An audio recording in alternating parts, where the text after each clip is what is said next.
จงพิสูจน์ว่า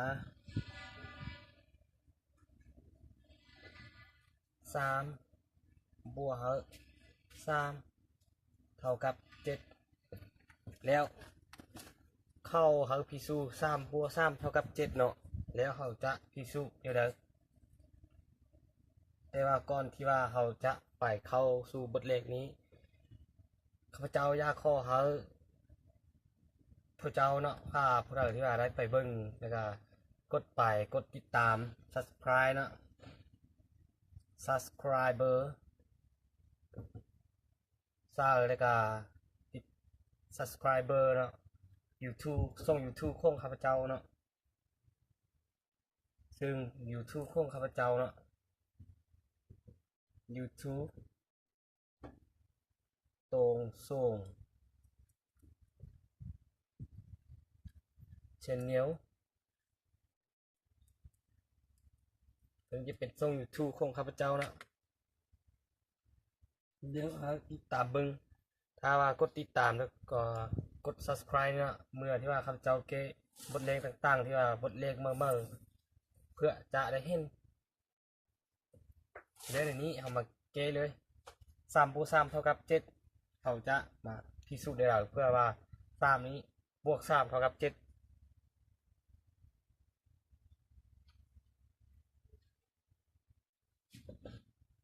ซึ่งว่า3บวก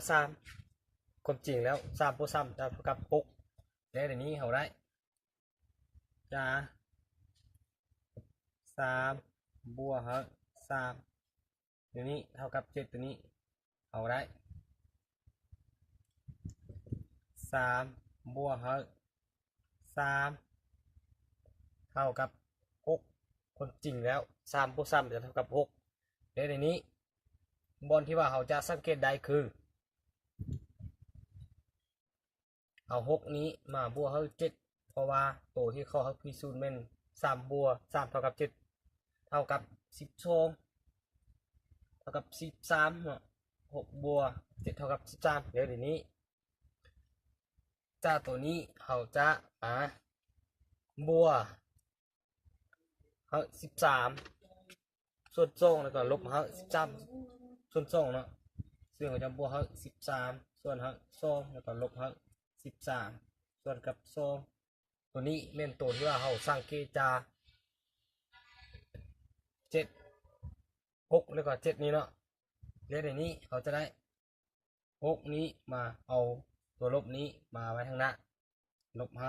13ส่วน2แล้วบวก13ส่วน2แล้วเดี๋ยวนี้เขาจะผ่านตัวนี้เขาตกอยู่ในหุบข้างเอกผลควรจื้อ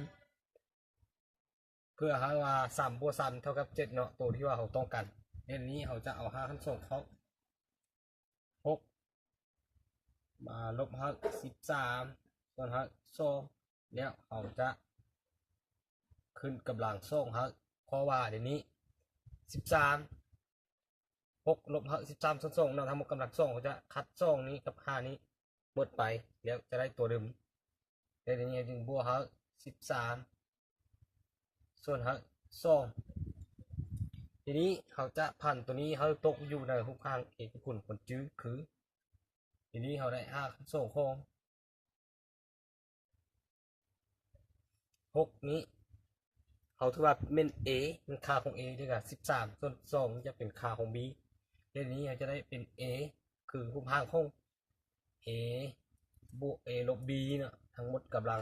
2เท่ากับ A กำลัง2ลบ2 AB บวกB กำลัง2เขาจะพันตัวนี้เขาตกอยู่ในหุบข้างเอกพลคนจืดนี้ทีนี้เขาได้ว่า A นี้เท่ากับ6และ B เท่ากับ13ส่วน2แล้วจะได้ A กำลัง2คือ6กำลัง2 6 6 36แล้วมาลบ2คูณ6คูณ13ส่วน2แล้วไปบวก13ส่วน2ทั้งหมดกำลัง2 มาบวกเอา13ส่วน2แล้วในนี้ตัวนี้2กับ2จะหมดไป2หัน2จะยังเหลือ1แล้วในนี้เขาได้5คูณ2ของ36นี้มาลบหักเอา6คูณหัก13จะเท่ากับ78แล้วมาบวกหัก13ส่วนหัก2ทั้งหมดกำลัง2ถึงบวกหัก13ส่วนหัก2แล้วจะมาเข้าขั้นตอนนี้เขาจะคำนวณตัวนี้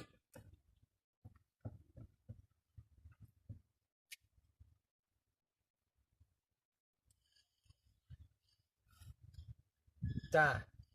ตัวนี้นะเขาได้5คัน2ของ36ลบหัก78จะยังเหลือ42แต่ว่าในนี้78นี่เป็นค่าเยอะกว่าเราจะได้เป็นค่าติดลบใส่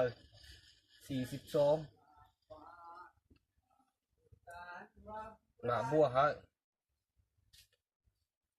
13ส่วน2กำลัง2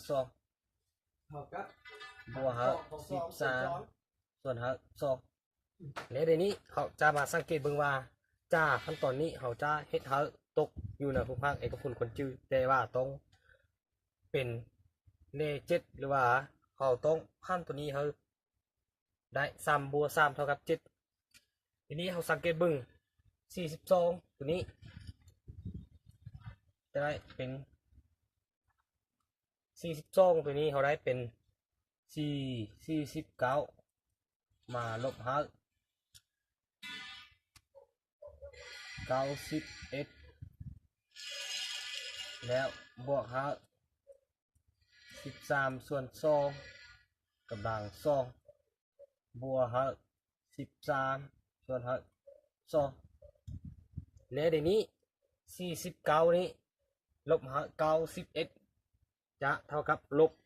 42แล้วเขาจะผ่านตัวนี้ทีนี้เขาได้49นี้เท่ากับ7กำลัง2 7 49แล้วมาลบหัก7คูณหัก13บวกหัก13ส่วนหัก2กำลัง2บวกหัก13ส่วนหัก2และในนี้มันตกอยู่ในภูมิภาคเอกพลคนจื้อ a กำลังลบหักab ab บวกหัก b กำลังแต่ว่าเดี๋ยวนี้ถ้าว่าเป็น2หัน2จะหมดไปยังเหลือ1เดี๋ยวนี้เขาได้5หัน2ของ7มาลบหัก13ส่วนหัก2กำลังบวกหัก